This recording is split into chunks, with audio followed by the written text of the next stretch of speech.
देखो लगन के भी ना कई सारे नाम होते हैं। कोई इसे प्रथम भाव कह देता है, कोई लगन कह देता है, कोई तन कह देता है। तो इनकी ना कई सारे व्याख्या होती है। चीज है कि एक मतलब चीज है तो एक, और स्वरूप अलग अलग है। इसके द्वारा इसके द्वारा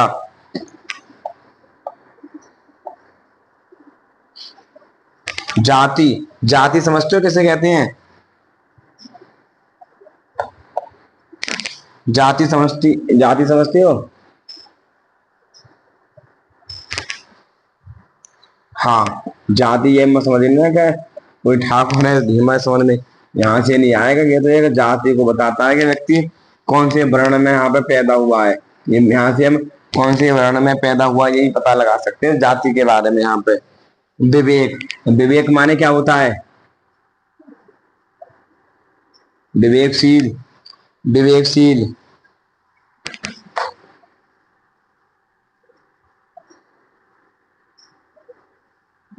चिन्ह माने पता है? चिन्ह माने क्या होता है?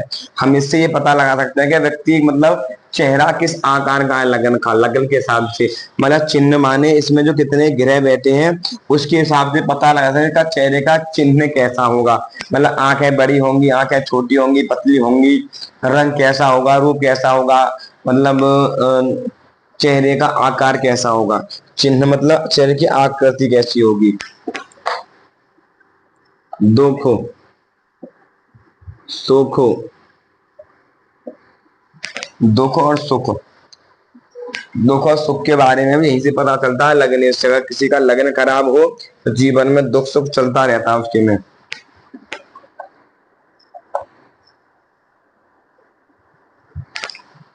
अब है आकृति। आकृति समझते हो? दिशिका,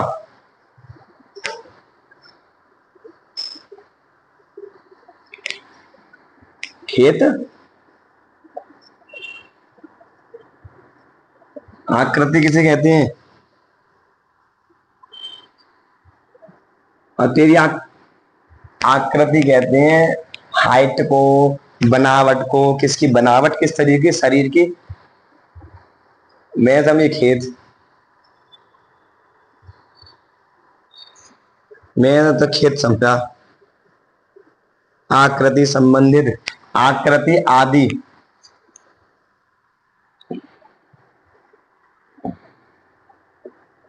का विचार। मतलब ये इससे देख सकते हो क्या, मतलब आकृति कैसी है, इस भाव का, इस भाव का कारक सूर्य है। मतलब अब इसका कारक कौन है इस घर का?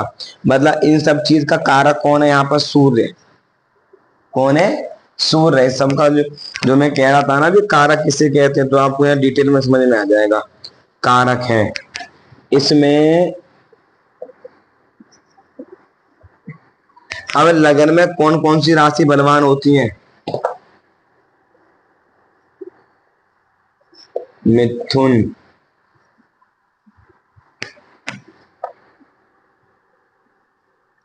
कन्या,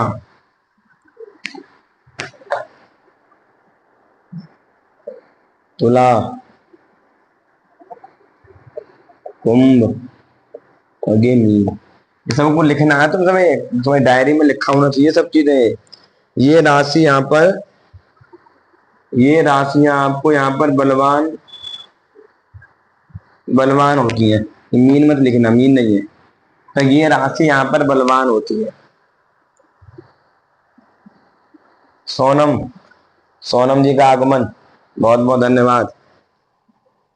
तो यहाँ पर क्या है ना, ये सब को जो राशियां जो होती है ना, अब इसका कारक सूर्य बनेगा लगन में। मतलब ये भाव बात चल रही है, लगन भाव की बात चल रही है अभी, प्रथम भाव की। कौन से भाव की दीशिका? प्रथम भाव की। निहारिका शब्द समझो, ये अभी प्रथम भाव के बारे में लिखा जा रहा है। इसका पूरा आज मैं प्रथम भाव के बारे में बताऊंगा, 2-3 भाव के बारे में बताऊंगा, पर डिटेल में आप समझ जाएंगे कि इनमें कौन सी राशि बलवान होती है। तो ये राशियां इसमें कुंभ आदि राशियां बलवान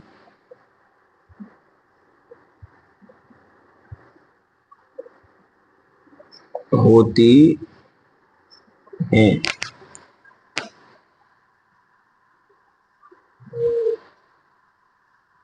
ये बलवान कही जाती है इसमें, ठीक है ना। उन्नति, सोनम,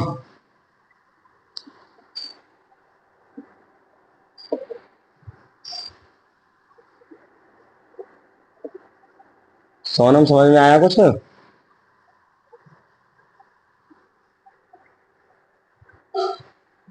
कार्य,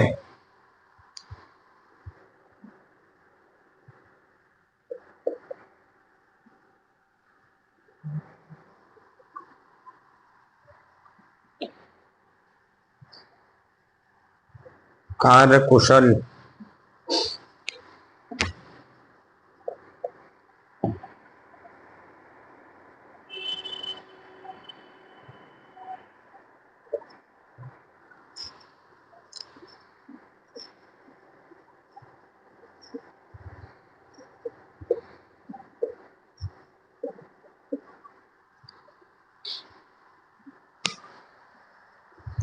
तो ये, अब ये इतनी जो व्याख्या जो लिखी है ना, ये किसकी लिखी है? बस केवल ये भाव तन की, केवल भाव वन। अब है, हाँ निहारिका समझ में आया? लिख रही है नहीं लिख रही? ये लिखना है, तुम सब लिख के याद होगा तुम्हें चीजें। हाँ तो ये सब चीजें अब इसमें देखो, प्रथम भाव का इसको मतलब इसको प्रथम भाव भी कहा जाता है।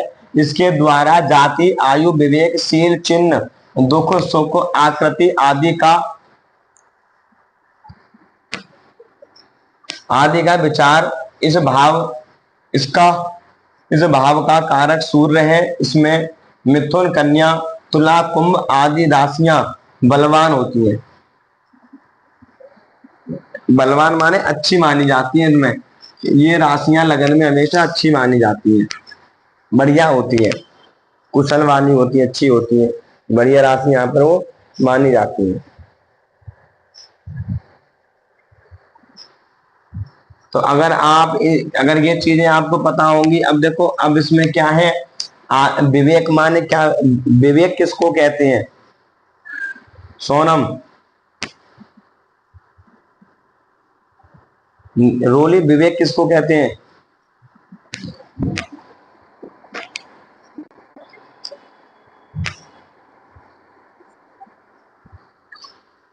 मुझे मुझे पता है भाव के बारे में। विवेक, विवेकशील नहीं जानती? विवेक, आकाश, विवेक किससे कहते हैं? विवेक, विवेक कहते हैं बुद्धिमान को, कुशल को, अच्छे को, बढ़िया को, अच्छा बुद्धिमान। विवेकशील व्यक्ति कहते हैं ना, इसके अंदर बड़ा विवेक है, बड़ा बुद्धिमान है, बड़ा तेज बंदा है, बड़ा शातिर बंदा है, बड़ा दिमागदार बंदा है, बड़ा माइंड बहुत अच्छा है। अब जैसे रोनी बड़ा शातिर लड़की है,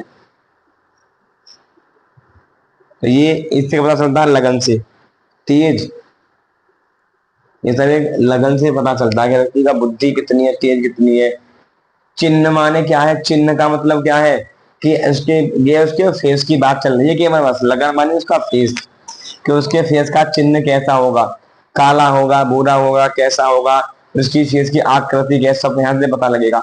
उसका दुख के बारे में, सुख के बारे में, कितना दुख है जीवन में, कितना सुख है, लगन, आकृति कैसी, उसके शरीर की बनावट किस तरीके की होगी, हाइट कितनी होगी उसकी, आदि का विचार, इस भाव का कारक सूर्य है। यानी इसका जो प्रधानता है, कारक माने एक प्रधानताशील, तो सोनम कार्य माने प्रधानताशील, इसका प्रधान कारक ग्रह सूर्य है। यहाँ पर कारक, कारक तो सूर्य रहेगा, सूर्य कभी नहीं बदलेगा यहाँ पर। तो इसमें से, तो इनमें इन चीजों का विचार किया जाता है इससे।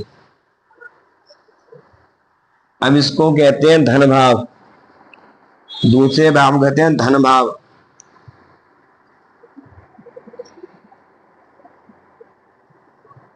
इसको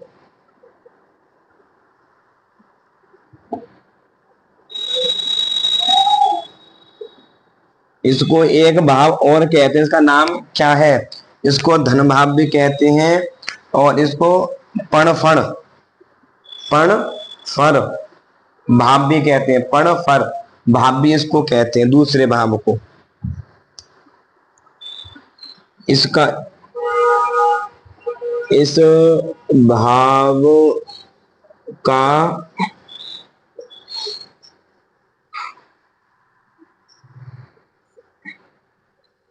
इस भाव का कारक है, कारक गुरु है। यानी इस भाव का जो कारक है ना वो बृहस्पति देव है। इस भाव का जो कारक है गुरु है। इस भाव के द्वारा, इस भाव के द्वारा, अब इस भाव से, अब देखो धन है, अब धन का मतलब ये नहीं है कि रुपया पैसा देगा भाव, नहीं। यहाँ पे क्या देगा? धन कहते हैं, एक धन होता है सौंदर्य, सौंदर्य धन देखा है दीक्षिका? किसे कहते हैं?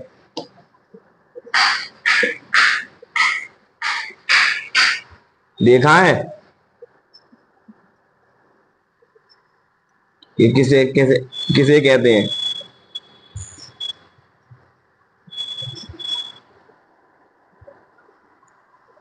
सौंदर्य धन मतलब कहते हैं कि उसका रूप बहुत बढ़िया हो। जो आजकल जो चीजें चल रही हैं सोशल मीडिया पे, अपने अंगों का प्रदर्शन करके जो धन कमाया जा रहा है उसको भी सौंदर्य धन कहते हैं। उसको ही कहते हैं, इसे पता चलता है वो चीज है कि हाँ कि ये मतलब किस तरीके का डायरेक्शन में चल रहा है, चाहे लड़का हो चाहे लड़की हो। बाकी तुम सब समझदार हो, मैं डिटेल में समझाऊं?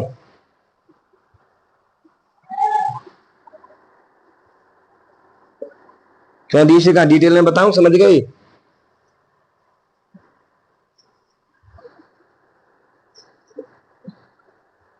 हाँ रोली, समझ में आ गई?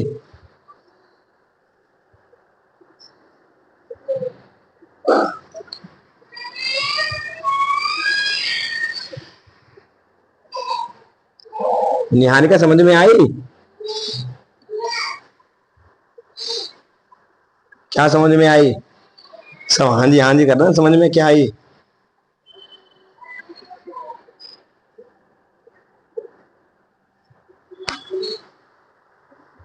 हाँ राहुल जी समझ में आई? सौंदर्य माने मतलब इस भाव से ये पता चलता है कि हाँ क्या इसका मतलब ऐसा कैरेक्टर क्या है क्या नहीं है किस चीज में। सौंदर्य, सौंदर्य धन माने में कितना भाई, भगवान ने मुझे बहुत ज्यादा स्मार्ट बनाया। किसी किसी को भगवान बहुत सुंदर नहीं बनाता यार, ये लड़के बड़ा सुंदर है, मतलब एक गलत नहीं, तो अच्छे तरीके से बोला, एक स्मार्ट है, मतलब अलग ही है उसके अंदर, एक अलग ही देखने में अलग ही इंटरेस्ट आता है उसको। तो चाहे वो लड़का हो लड़का, कोई भी चीज हो, तो सौंदर्य धन उसको कहते हैं, सौंदर्य धन। कई इनका कई सारे अर्थ होते हैं इसके। ये होता आंख, एक आंख का होता है, ये कान का होता है, ये नाक कान। गायन, गायन समझते हो? गाना गाना, आवाज का। प्रेम, कुशल मित्र, प्रेम समझते हो? प्रेम, प्रेम का मतलब यहाँ पे, यहाँ दूसरे भाव में प्रेम का अर्थ क्या है?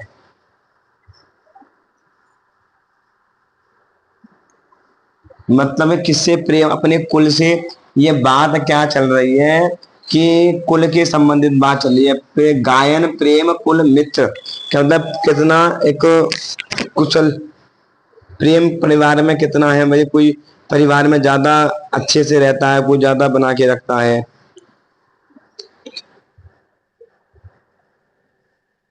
अबे नेचर तो मेरी माता यहाँ आ गया ऊपर। हाँ यहाँ ये बात पूछना, पता क्या पूछना ढंग से, ढंग से क्या पूछना है बता। परिवार से प्रेम, परिवार मतलब क्या कह रहा है, प्रेम। मतलब प्रेम क्या है, ये भाव क्या है, धन का। अब यहाँ पे कि धन किसको समझा रहा है, पैतृक धन को।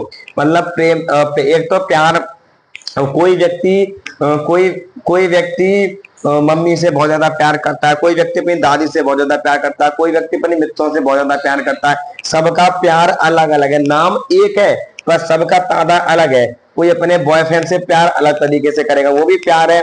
पापा मम्मी से अलग तरीके से करेगा, हस्बैंड से अलग तरीके से प्यार होगा, पत्नी से अलग तरीके से होगा, दोस्तों से अलग तरीके से, तो सबको एक तरीके से हो जाएगा।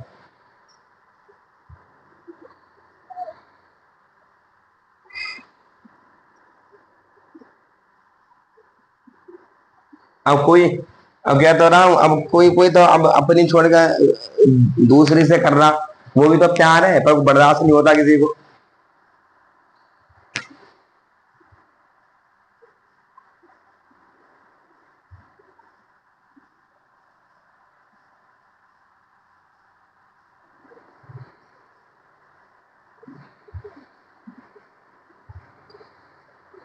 नहीं, कई बार जिंदगी हनुमान जी जैसी हो जाती है। कैसी, अपनी है नहीं और दूसरे का हाथ लट जाना पड़ रहा। हनुमान जी की थोड़ी पत्नी थी, तो वो तो राम जी के चक्कर में लट बजा रहे थे कामों के बेमतलब, लेना एक न देना दो। ये बात तो रावण ने, ये बात तो रावण ने भी कही थी।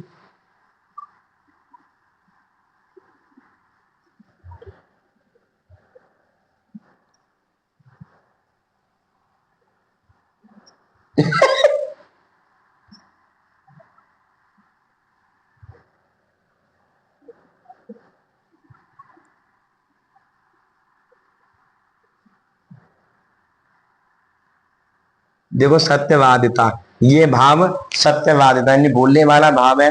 तो इससे ये पता लगता है कि कौन व्यक्ति कितना झूठ बोल रहा है, कितना सत्य बोल रहा है, कौन किससे कितना अच्छे संबंध में जा सकता है, कौन किससे किस तरह की बात कर रहा है।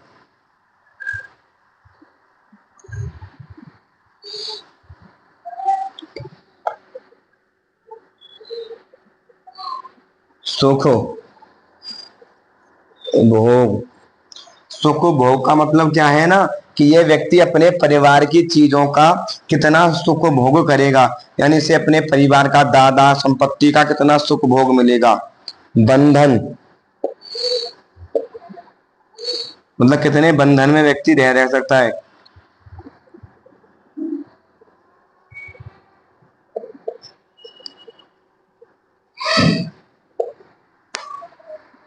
इसको पर्णफर, यानी ये भाव का नाम है दूसरे भाव का, पर्णफर।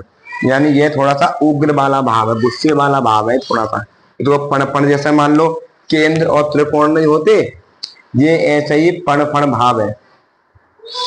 पण तो भाव कहते हैं, नाम है इस भाव का।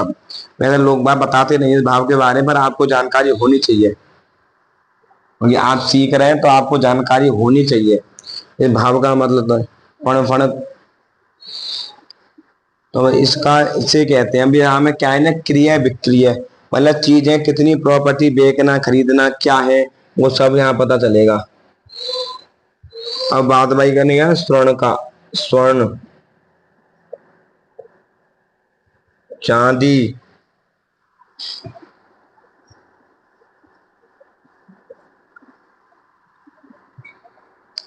मणि, रतन,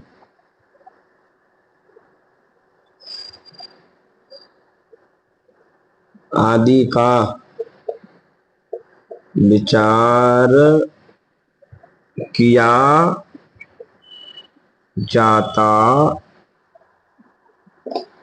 है। तो अब दूसरे भाव से किस किस चीज का विचार किया जाता है, इसको पण भाव कहते हैं। इस भाव का कारक सूर्य गुरु है।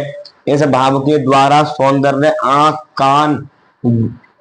आंख नाक कान, गायन माने गला, मैं गला भी लिख लो यहाँ पे, एक गला,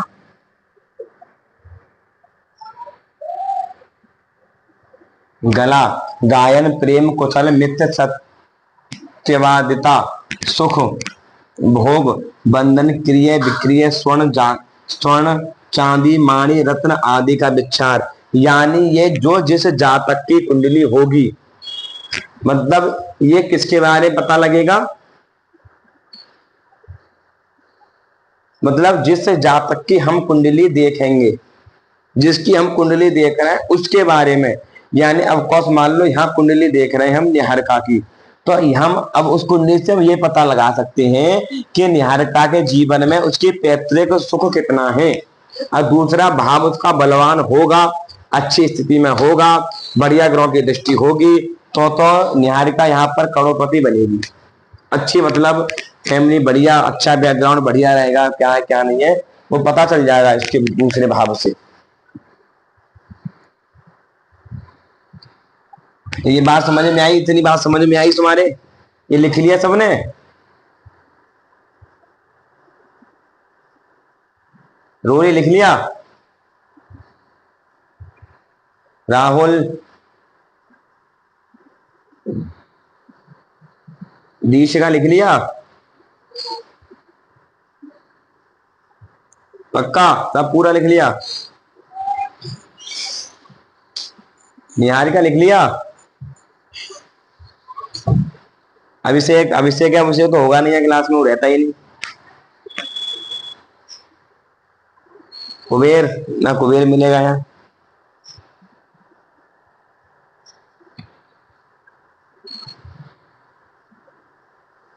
कैसे?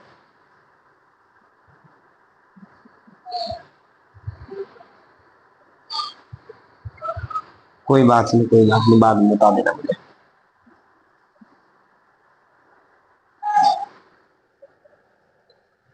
तो इस चीज के बारे, तो इन चीज का पता यहाँ पर, इन चीज के बारे में पता लगेगा सबको।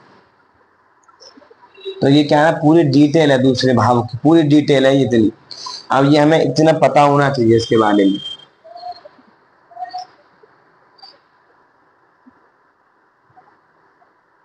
बस हाँ, मतलब उसके धन में कितना सुख होगा। अब किसी के दूसरे भाव में चंद्रमा बड़ी अच्छी पोजीशन में बैठा हो, तो उससे कहना भाई तेरे पैतृक संपत्ति में सुख अच्छा रहेगा, बढ़िया रहेगा, ठीक रहेगा। तो पता हमें यहाँ से चल जा, चल जाएगा उसके यहाँ से कि कि-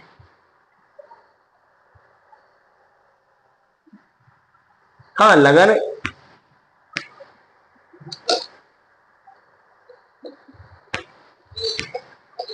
नहीं जो मैंने पाया था, जो जो भाव, जो घर जैसे राशि का मालिक बन जाए उसको देख लो। जो जो घर जिस भाव का अगर मालिक बन जाए उसको देख लो वहां पर।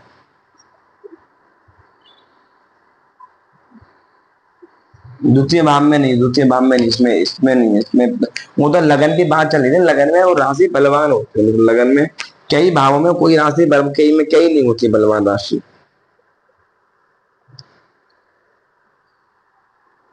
ये लिख लिया, नीचे वाला लिख लिया? तो अब देखो, अब इसको, अब देखो तीसरा भाव नंबर 3, हम इसकी डिटेल के बारे में थोड़ा थोड़ा समझते हैं हम। भाव 3, 3 नंबर। अब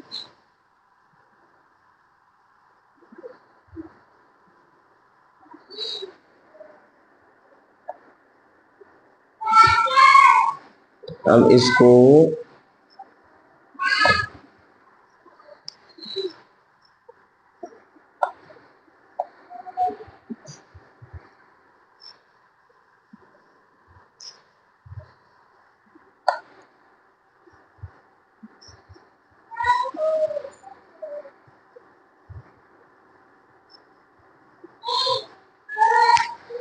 इसको अपोक्लिम कहते हैं, इस भाव का नाम है अपोक्लिम। इस भाव का नाम है अपोक्लिम।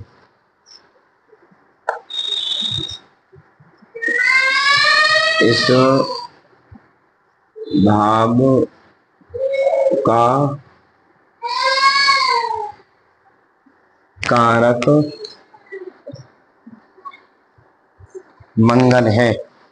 इस भाव का जो कारक ग्रह है ना, वो यहाँ पर मंगल है। मंगल सेनापति ग्रह है, तो मंगल यहाँ का निर्धारण करेगा। इसके द्वारा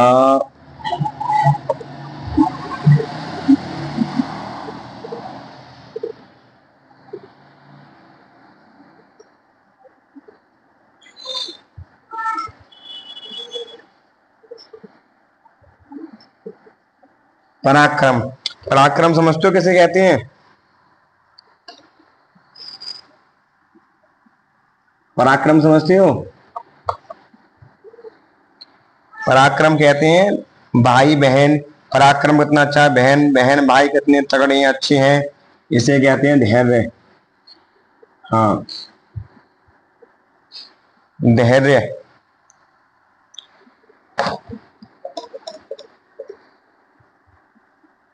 धैर्य शौर्य। धैर्य माने कि इसमें अंदर धैर्य कितना है, कितनी क्षमता है।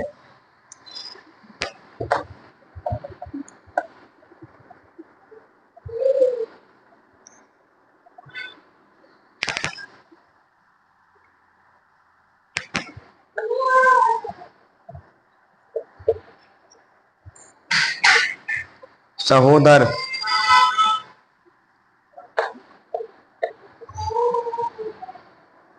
नौकर चाकर।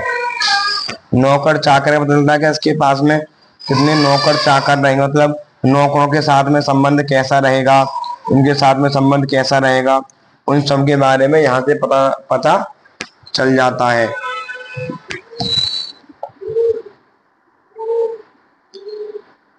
बड़े भाई बहन, ये बड़े भाई बहन के बारे में। बड़े भाई बहन हमारे कौन से होते हैं, बड़े भाई बहन का सपोर्ट कितना रहेगा, उन सब का विचार यहाँ से पता चल जाएगा।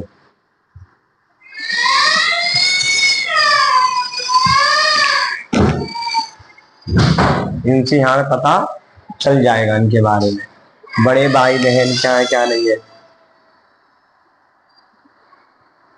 जितने इस बड़े भाई बहन आदि जो भी होंगे वो सब पता चल जाएगा इनके बारे में।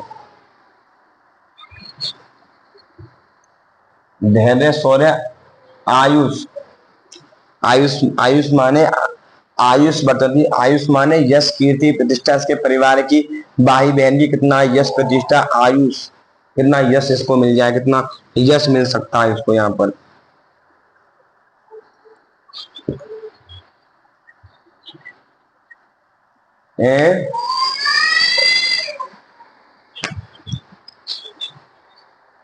हाँ, वहां से ही पता चलता है भाई बहन का।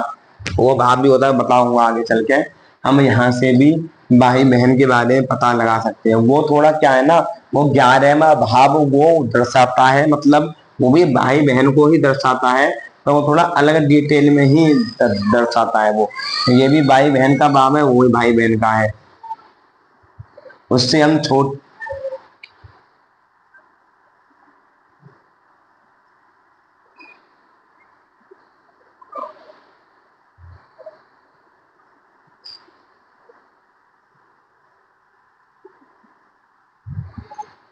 नहीं नहीं, वो अलग नहीं, वो स्थिति अलग बनती है। वो तो मैंने उसे कहा था कई बार, मतलब वो है कहाँ कहाँ लॉर्ड, कई बार ऐसा नहीं है हर हर किसी भी कुंडली में जाकर कह देगा तेरा चक्कर चल रहा है, ऐसा नहीं है। हर किसी को देख के मत कह दे। वो तो वो हाँ, वो बताया है यहाँ पे भाई भाई बहन का पता चलता है। यहाँ पर थोड़ा भाई बहन बड़े छोटे जो भी भाई बहन है वो अधिकता यहीं से पता चलता है। बाकी 11वें भाव से पता चलता है, तो वो थोड़ा डिटेल में पता चलता है वहां पर, डिटेल में चाचा की बहन की क्या है, चाची रिश्तेदारी कोई, वो सब इन चीजों में देखा जाता है 11वें भाव का। पर अपने जो भाई बहन है, जैसे मान लो निहारिका अब तू है, अब तू अपने भाई बहन के बारे में, निजी भाई बहन के बारे में तो तीसरे भाव में देखा जाएगा। अब तेरे भाई बहन वहीं तो देखे जाएंगे। अपने से तीसरा भाई बहन का होता है, और माँ से तीसरा मम्मी के भाई बहन का होता है, मामा का, मामा से तीसरा उनके भाई बहन का होता है अगले का, तो वो कुंडली में इस तरीके से चलती है। अब पिता की बहन के बारे में देखना हो तो पिता से तीसरा देख लो, पिता से तीसरा कौन सा बना लगेगा, एकादश भाव माना जाएगा। तो उसमें कहे क्या ना, भाई बहन पता लगता है, पर कई बार उससे बुआ का उन सब का पता चल जाता है उस भाव से, यदि पिता की बहन का पता चलता है उस भाव से।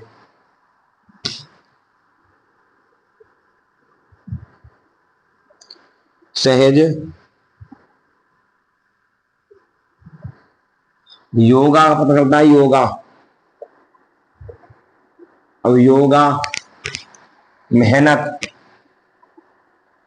योगा मतलब कसरत करने वाला, कितनी मेहनत कर रहा है। योगा योगा माने मेहनत कह लो, व्यायाम करने वाला कह लो, कसरत करने वाला कह दो, जिम करने वाला कह दो, कुछ भी कह सकते हैं, क्योंकि यहाँ का भाव मंगल है। और मंगल क्या है, मंगल को चाहिए ऊर्जा, मंगल को चाहिए व्यायाम। अगर मंगल को व्यक्ति को अगर एक्टिव करना है तो ऐसा व्यक्ति दौड़ भाग जिम करना, ये सब करना शुरू कर दे, मंगल अपने आप अच्छा हो जाता है। बड़ी बड़ी जो बॉडी बिल्डर होते हैं ना, वो मंगल का प्रभाव ज्यादा होता है, मतलब बड़ी बड़ी अच्छी बॉडी पर्सनैलिटी बनाता है मंगल वाला, मंगल इसका अच्छा होता है। मंगल खराब हो तो जो मर्जी वो जिम कर ले, तब भी उसके जीवन में कुछ नहीं हो सकता उसके जीवन में, जो मर्जी कर ले जिम। जिम तो बहुत लोग करते हैं, बाहर की बॉडी थोड़ी बनती है, किसी किसी की बनती है बॉडी, किसी किसी की बनती है ना, सबकी थोड़ी बन जाती है। तो ऐसे ही कारण क्या है ना, इस भाव से यहाँ पर पता चलता है, मतलब इसका कारक मंगल है इसलिए। भाव नंबर 4, भाव नंबर 4, इसको क्या कहते हैं ना, इसे कहते हैं सुख। सुख का मतलब क्या है, सोनम नहीं है क्या, सोनम आवाज नहीं दे रही, क्या बात है, चुपचाप बैठी है। इसको सुख कहते हैं। सारी सुख सुविधा, सुख सुविधाएं जो होती हैं वो यहीं से देखी जाती हैं। इसको केंद्र कहते हैं।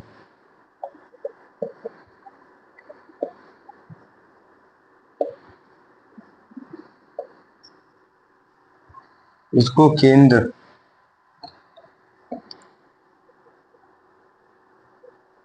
चतुर्थ भाव, इसको ना चतुर्थ भाव भी कहा जाता है, चतुर्थ भाव भी कहते हैं, लिख लेना।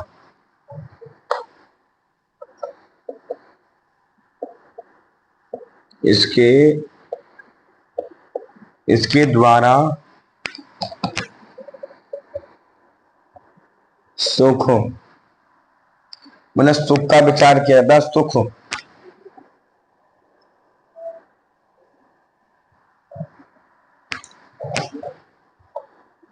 गृह, ग्राम, संपत्ति।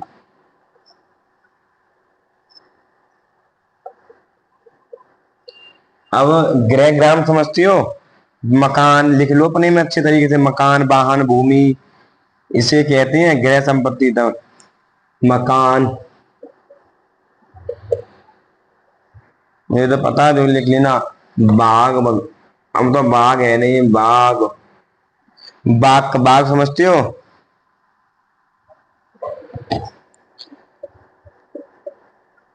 माता पिता। और ये मत कह देना ये पिता का घर है, यहाँ से माता पिता का सुख सुख भी देखा जाता है। मत कह दो कि माता पिता का नहीं, भी पिता माता के साथ पिता का भी, पिता का सुख। यहाँ बात चल रही है सुख की।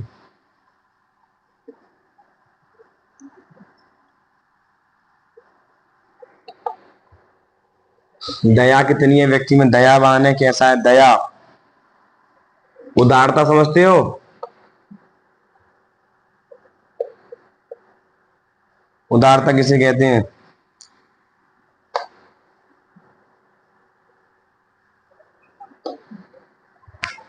हाँ।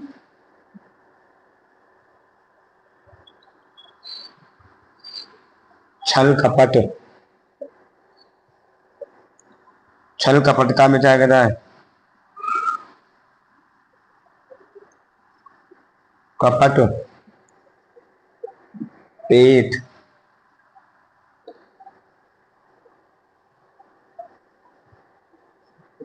आदि रोग।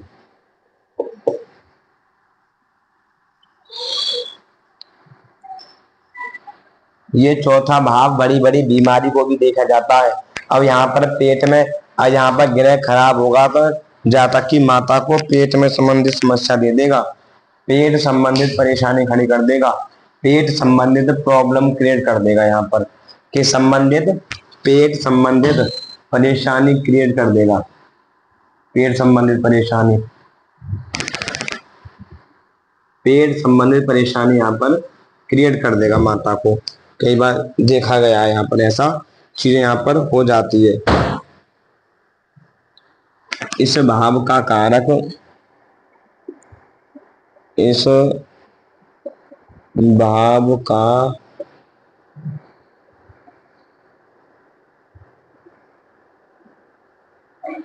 इस भाव का कारक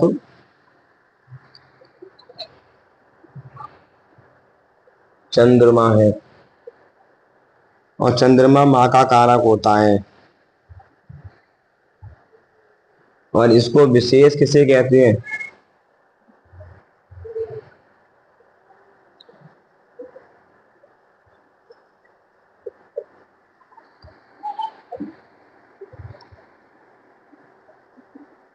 इसको विशेष किसे कहते हैं?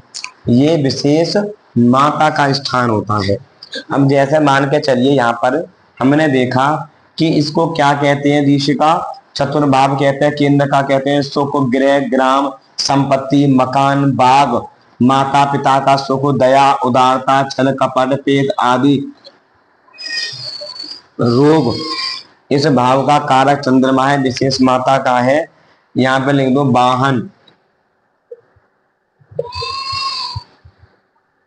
वाहन, लग्जरी लाइफ, सुख सुविधाएं। ये मकान वाहन का भी होता है, वाहन का ही विचार इससे देखा जाता है। संपत्ति का ही विचार यहाँ से हम कि ये संपत्ति मतलब ये भाव क्या कह रहा है? ये भाव कह रहा है कि जिसे जहां तक की कुंडली है वो अपने जीवन में कितने मकान, कितनी प्रॉपर्टी, कितनी गाड़ी, कितने बंगले, कितना माता का सुख ले सकता है या दे सकता है। भाई पूछते लोग बाग, पंडित जी देखना कि मैं अपना मकान कब तक, मेरा मकान कब तक बन पाएगा, मैं गाड़ी कब तक ले पाऊंगा, बोलते ही बोलते। तो अगर की स्थिति इसकी बढ़िया होगी, बढ़िया अच्छी स्थिति में होगा तो खरीद लेगा, नहीं तो कोई बात नहीं, पैदल ही धक्के खाएगा। समझ में आया ऋषिका? राहुल, पीयूष, रोली, निहारिका, आकाश, समझ में आया? तो अब क्या है ना, इन चीजों का विचार यहां से किया जाता है, इन सब चीजों का विचार। अब बात करते हैं पंचम भाव की। भाव नंबर 5। अब जो भाव नंबर जो 5 है वो विद्या, बुद्धि का, संतान का, वो इन सब का भाव है। और लास्ट इसके बारे में बताएंगे, फिर चर्चा करेंगे थोड़ी सी। भाव 5, 5 भाव, इसको क्या कहती हैं? पुत्र। अब ये पुत्र का हो गया, है तो सबका, पर मतलब जिसे जहां तक की ये कुंडली है उसकी संतान कितनी होगी वो यहां से विचार कर लेंगे। जातक का परिवार देख लिया, जातक की पराग भाई बहन देख लिए, जातक का मकान देख लिया, अब जातक की संतान के बारे में देखते हैं। यहां से इसको क्या कहते हैं? इस भाव को पणफड़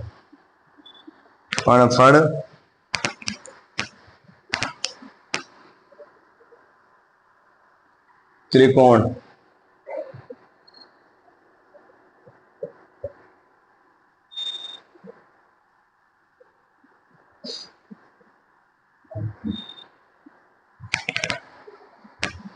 अब से ये कह रहा था उस दिन, कल परसों, के टाइम लेट हो जाता है क्लास का।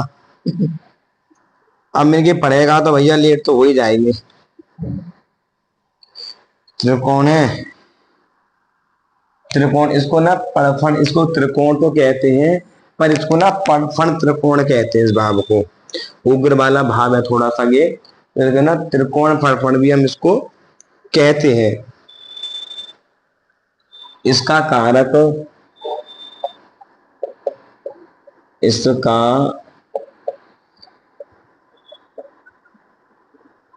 इस भाव का कारक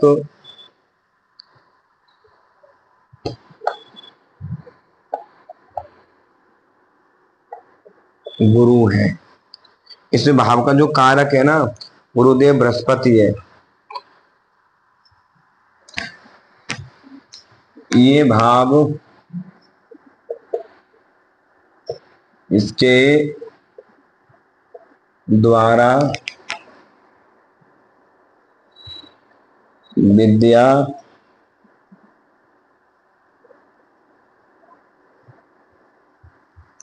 विद्या, बुद्धि, विनय, विद्या, बुद्धि, विनय, नीति, नीति माने समझते हो? देव क्या होता है? देव भक्ति, संतान, हाँ संतान,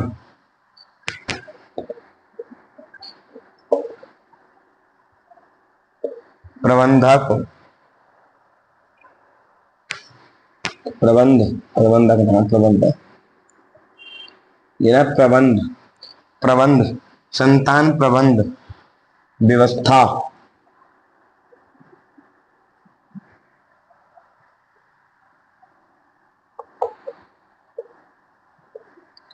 व्यवस्था, मामा का, यानी मामा का विचार किया जाता है इससे।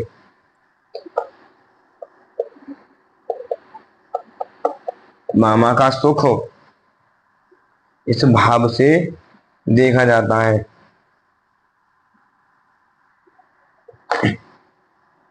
और धन, मामा का धन, यानी मामा पक्ष से कितना धन मिलने की संभावना है देखा जाता है। यह उपाय, ये भाव उपाय का होता है।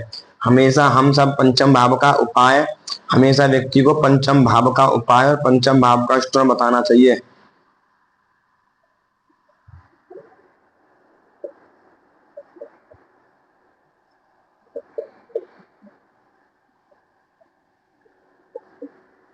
हाँ,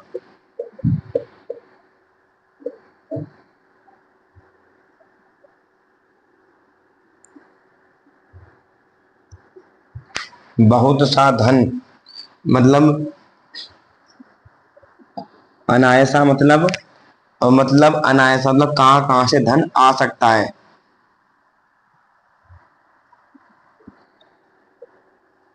कि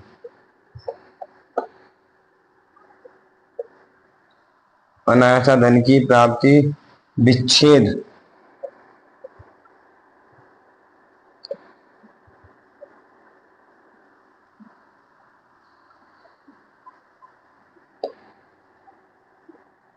हाथ, यश, इससे भी देख लेते हैं यश,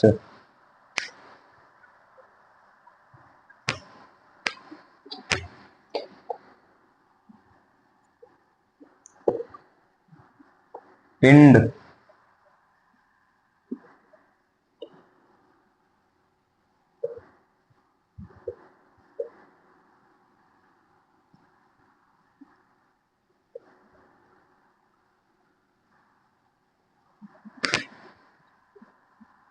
गर्भाशय,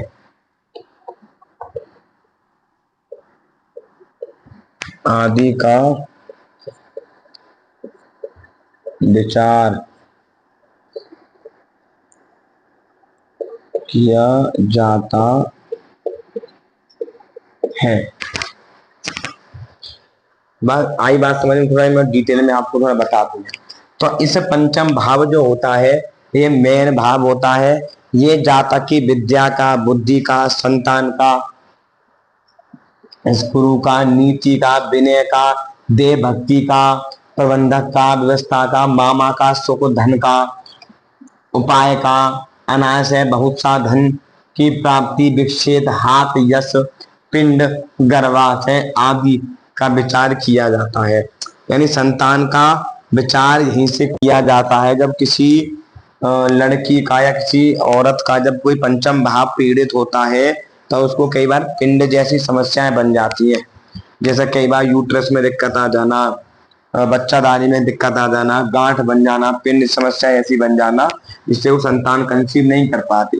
तो कहीं ना कहीं ऐसी बीमारियां ये भाव भी दे देता है। तो ये संतान का भाव है, ये भाव गर्भाशय का विचार, टोटल इस चीज का विचार। देव भक्ति माने कितनी भक्ति में जाएगा, कितनी पढ़ाई करेगा, कौन सी विद्या करेगा, किस तरीके जाएगा, किस फील्ड में जाएगा, ये क्या करेगा, ये सब पंचम भाव से कहा गया है।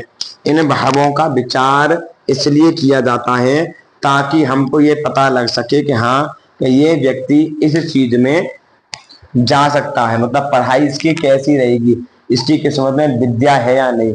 इसकी किस्मत में विद्या होती है ना, तो वो गरीब हो चाहे अमीर हो, कैसा भी हो, तो वो पढ़ ही लेता है। विद्या नहीं है ना, तो करोड़पति हो तब भी सारा धक्के ही खाता है वो।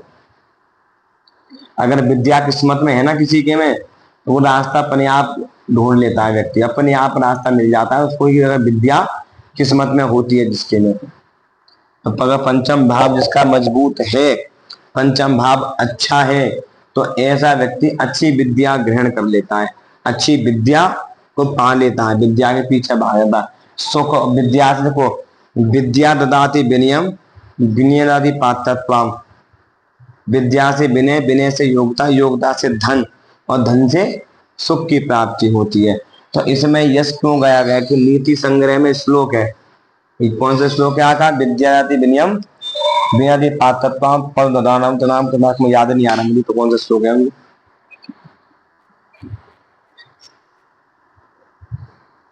ना, नीति संग्रह का है, याद नहीं आ रहा। विद्या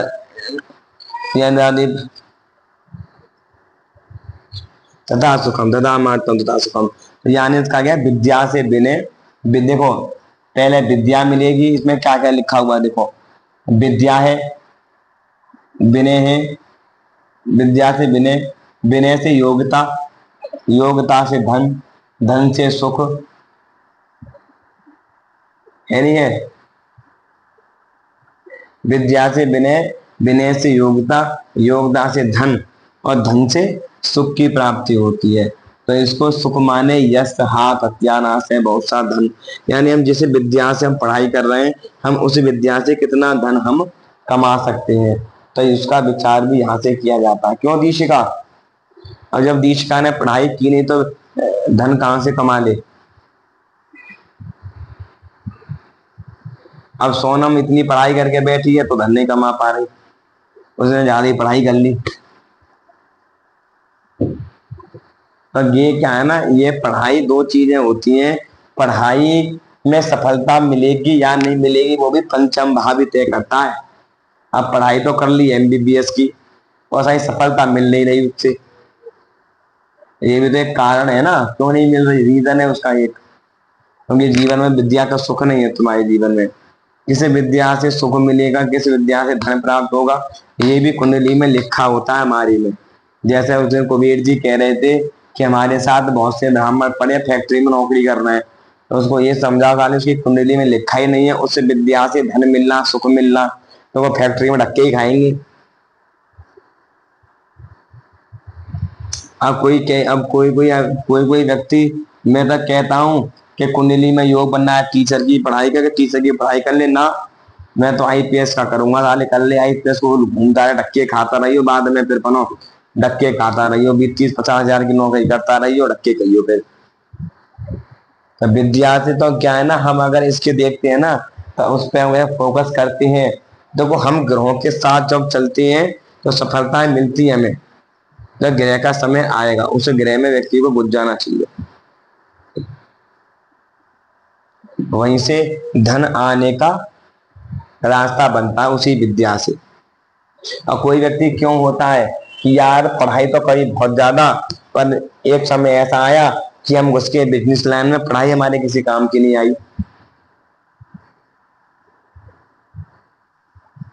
तो वो सब यहीं से देखा जाता है, इन सब से पता चलता है। मामा का विचार किया जाता है, मामा के धन का, मामा का विचार, फिर तुम्हारे जीवन मामा का सुख कितना है। और मामा की बीमारी का विचार मैंने कहा था छठे घर से, वो मैं आपको कल बताऊंगा छठे घर के बारे में क्या क्या नहीं है। तो ये सब चीजें थोड़ी सी यहाँ पर ना एक डिटेल बताई गई है आपको, यहाँ पर सब डिटेल मैंने बता दी है, ताकि आपको आगे कोई कुंडली देखने में कोई भी समस्या ना हो कि हाँ कहीं ये भाव किस चीज का है, यहाँ पे किस किस का विचार किया जाता है, क्या व्यवस्था है, कहाँ से नीति बनती है, कहाँ से देव की भक्ति होती है। अब देव भक्ति भी है, देखो देव भक्ति, अब नमा भाव भी धर्म का भाव है, वो धर्म का भाव है, वो भक्ति का भाव है, वो धर्म का है, वो भाग्य का भाव है। अगर आप इष्ट देखते हैं ना कि हमें कौन से देवता की भक्ति करनी चाहिए, तो देव भक्ति माने इष्ट साधना। जो आपके पंचम भाव में राशि बैठी है, जो पंचम भाव में ग्रह बैठा है, उस देवता की भक्ति करना शुरू करो। अब मेरे यहाँ पे पंचम भाव में शुक्र बैठा, शुक्र देवी का कारक है, मैं माँ काली की सेवा करता हूँ, इसलिए तो भक्ति करनी चाहिए, मतलब इष्ट साधना।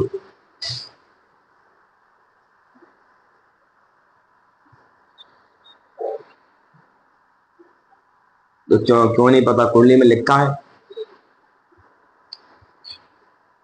क्यों नहीं लिखा, हम कहा बैठे हम बताएंगे ना वो किसके सामने, हम किस लिए बस। अब खर्चा कर बिल्कुल बता देंगे, बता बिल्कुल एक एक चीज बता देंगे,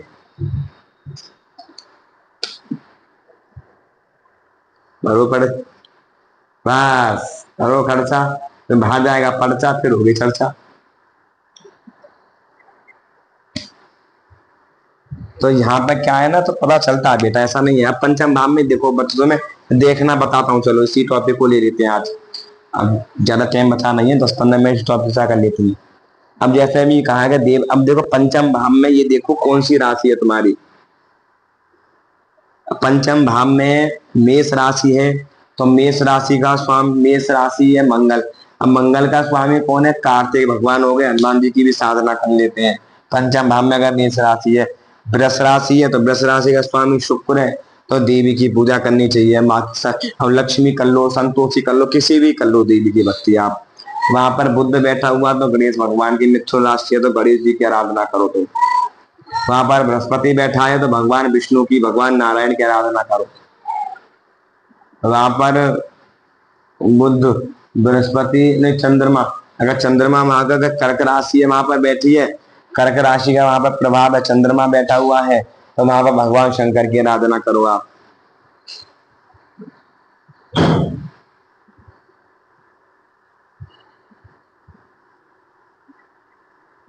अब शनि, अब नहीं, अब वहां पर जैसे मान लो अब कुंभ राशि है वहां पर, तो वहां पर शनि है, तो भैरव जी की आराधना करनी चाहिए, भैरव बाबा की आराधना करो, भैरव बाबा की करो। हाँ, माँ काली की भी आराधना कर लो, माँ काली की आराधना कर लेते हैं। अगर वहां पर तुम्हारी, अब एक सेकेंड, अगर वहां पर राहु बैठा हो, तब भी भैरव बाबा की आराधना कर लो, भैरव बाबा ही कर लो, तंत्र विद्या कर लो, काली की कर लो, केतु बैठा है तो हनुमान जी की कर लो।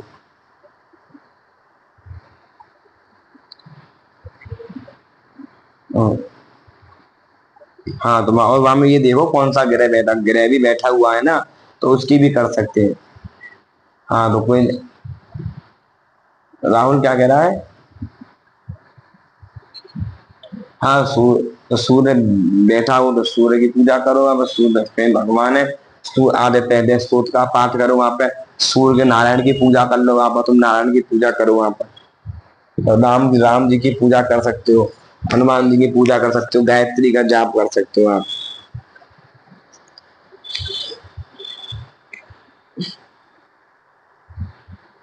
हाँ, तो जैसे मान लो पंचम, अब देखो अगर लग्न की और पंचम की और भाग्य की, अगर आप जो ग्रह बैठा है ना, उस ग्रह की गायत्री भी जपना शुरू करो, तब भी बहुत अच्छा प्रभाव देता है जीवन में।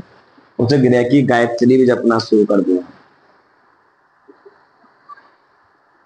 या उसे ग्रह के देवता की पूजा करना शुरू कर दो। जब आप शिव जी की पूजा करोगे चंद्रमा अपने आप ठीक हो जाएगा। जब आप केतु हनुमान जी की पूजा करोगे तो केतु तो सारे ग्रह अपने आप में ठीक हो जाते हैं। जब आप काली की पूजा करोगे तो ये शुक्र ऑटोमेटिक, दुर्गा की करोगे तो ऑटोमेटिक अच्छा हो जाएगा। गणेश जी करोगे तो बुध अपने आप हो जाएगा।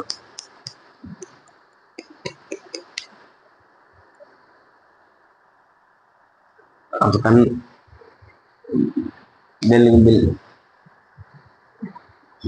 बिल्कुल बिल्कुल करना चाहिए, अच्छे से करना चाहिए, बढ़िया तरीके से करना चाहिए व्यक्ति को, अच्छे से करना चाहिए।